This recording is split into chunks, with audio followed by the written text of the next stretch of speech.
used to think that guys do not quarrel. I felt like they just have intelligent conversations, intelligent arguments, and then they just move on and everybody is fine. I did not know. I really did not know that guys could quarrel and drag each other down and be so nasty to themselves until I started watching this Ebuka Tons of Africa.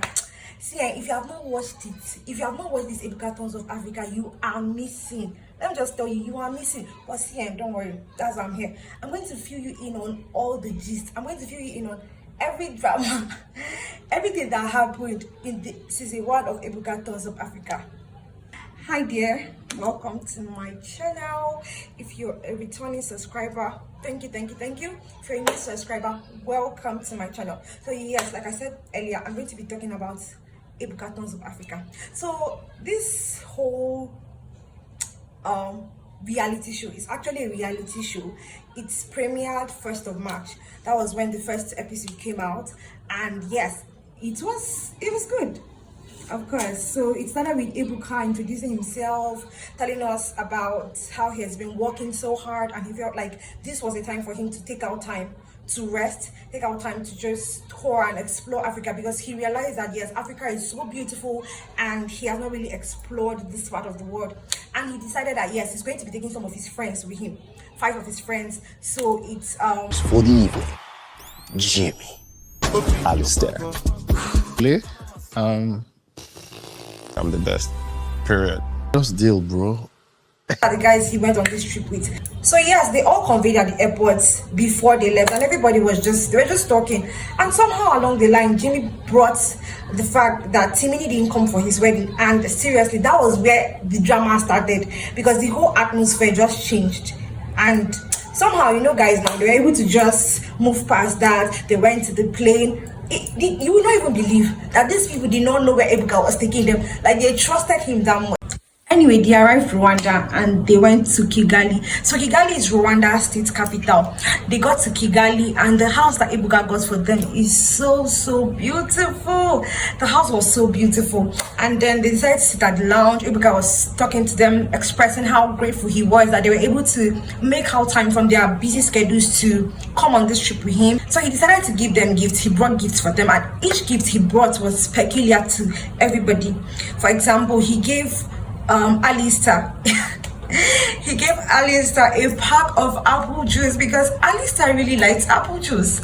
And then he gave Onoja a dollar note. That was what was in the box, a dollar note. And Onoja was like, how would you give me $1 note? And he said that yes, Onoja and money are like 5.6. You can have a conversation with Onoja, and half of the time Onoja is talking about money or how to make money. And then he also gave Zubby Michael sushi. So Zubby is not into trying new things, so he gave him sushi so that to show him to be willing and open-minded to try new things. So yes, just while they were talking and everybody was trying to understand their gifts and everything, then Timini comes and said he bought gifts. He's just coming back from Paris, and he felt like since they were meeting for the first time, he should bring gifts for them. And that was the point where he said he's the biggest actor in Africa. Being the biggest actor in Africa. Faster than him. It's not coming from a place of pride. Yeah. I'm the biggest actor in Africa. Awesome. Ebuka, why are you doing this? Yeah. It's not coming from a place of pride. I can buy Timini. Hey! It's like people who carry each other, borrow each other's cars, do all those things. They borrow each other's cars. You think you see me finish because you see me on social media? You are able. What do you mean that you can? You should have seen Zubby's face. Zubby's face was like, and then you know Ebuka now. Ebuka likes to instigate things. Ebuka was like, Zubby, are you sitting down here and hearing what Timini is saying? Zubby was like, nah, he's just joking.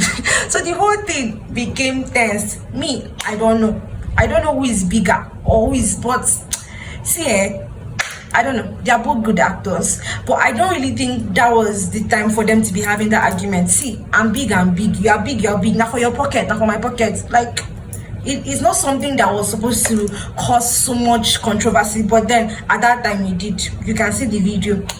So I think Jimmy came up and said they had a show that they all should attend, a basketball final that they all went to attend. And at that basketball tournament, after the game was over, the people coming to snap with them because they could recognize that they were celebrities, especially Timini and Zubby, because they are actors. And you will be surprised that most people were snapping with Zubby because Zubby, I don't know.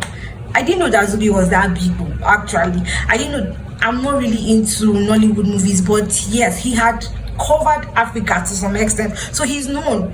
So people were coming and people were snapping with him. People were snapping more with Zubby than with Timini because people know Zubby more. So that's the end to that argument. We already know who won that argument, right?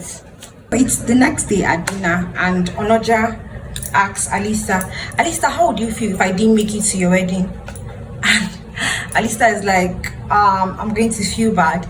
So Onoja brought up this conversation because Jimmy and Timini had not really talked about it. It was like a conversation that was pending. And Jimmy was like, guy, this is not your business. It's my private life. If I want to discuss it, I'm going to discuss it, but not on the table here. This Timini is right here. When I'm ready to have this conversation, we are going to have this conversation. Why did you have to bring it up here? So the whole thing got into some kind of arguments and everybody was talking. Okay, not everybody anyway. Anyway, the both of them went aside to have their conversation and they cleared the air, they understood each other and they came back.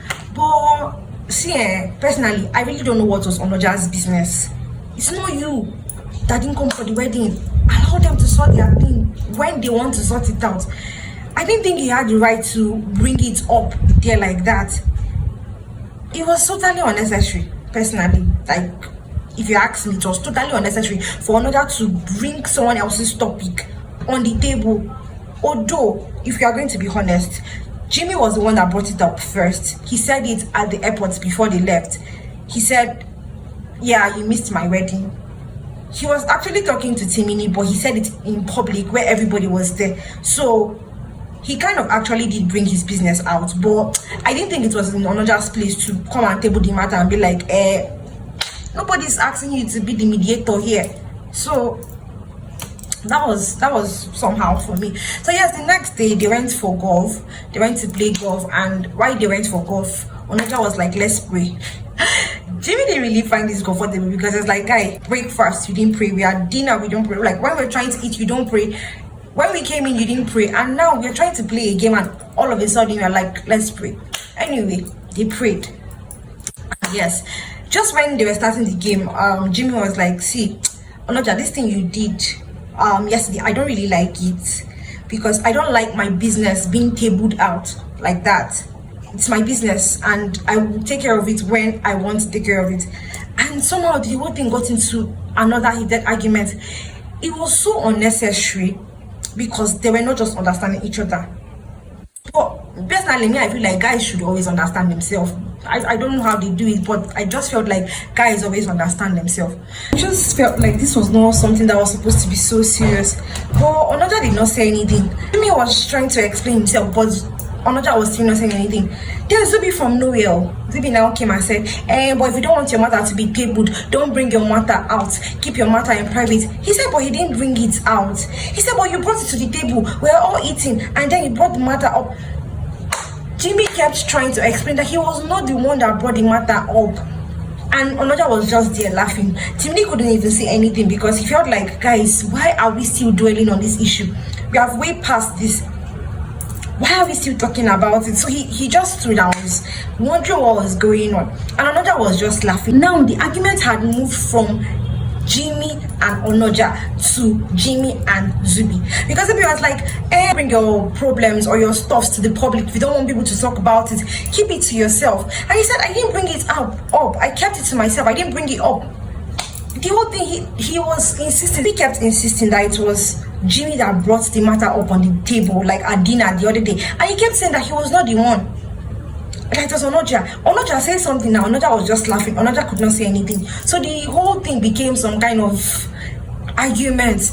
And Timini just couldn't handle it. So he left with Onoja. And then it was just Zubby and Jimmy, and Zubby was trying to explain to him that, see guy, I know, but this is not something you're supposed to be angry about, because Jimmy was raising his voice.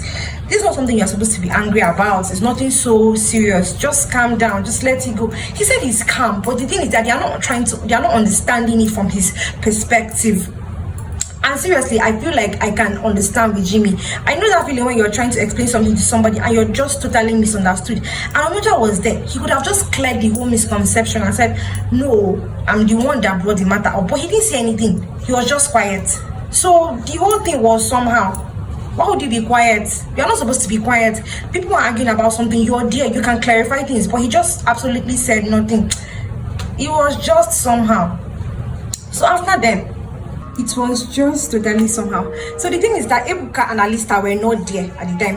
Ebuka and Alista had gone to fish. They wanted to feel the real Rwandan experience. So they went to fish, and it was just 4 of these other guys that went for the golf. So they were having their own fun. It was just the 2 of them. They were talking intimate things. They had lost a friend some 9 years ago, and they were having this conversation, trying to bond, trying to be sure that everybody had healed from the whole thing, which was quite beautiful and emotional. So yes, the next day, and Jimmy decides to go and meet Ebuka and Alista. They are going on a coffee tour. They are going to be shown how the process of coffee is made in Rwanda. And then the other 3 guys, Zubby, Onoja, and Timini, they went to this milk bar. I've never heard of a milk bar before until now. So yeah, so they went to this milk bar, and somehow Timini was trying to throw some shades. He was like, what is ferment? He was asking Zubby that, what does fermented mean? And Zubby was like, I don't know. Yes, and then he said, okay, he was telling the waiter, please explain to us what fermented means, because some people here do not know what fermentation means. And that was kind of weird. I know it's guys usually understand themselves, so it's nothing, it's no big deal. They know how to throw shades at each other and just move past it. So after then, it was breakfast the next day, and you could still feel that there was some kind of tension in the room because everybody was quiet. Onoja and Jimmy, it was kind of tense because they still had they had not cleared out everything that had happened. So Ebuka was asking them on the table, yes, they had breakfast, was like, how did your golf go? And he was like, this didn't really go as planned and stuff like that. But overall, this is just the summary of episode 1 and episode 2 of Ebuka Tons of Africa. So I hope you enjoyed this review. I'm going to be doing another review on episode 3 and 4. So yes, thanks for watching my video to this point. If you'd like to watch more beautiful content like this, please do well to subscribe to my channel, like and share this video, and yes, I will see you in my next video. Ciao.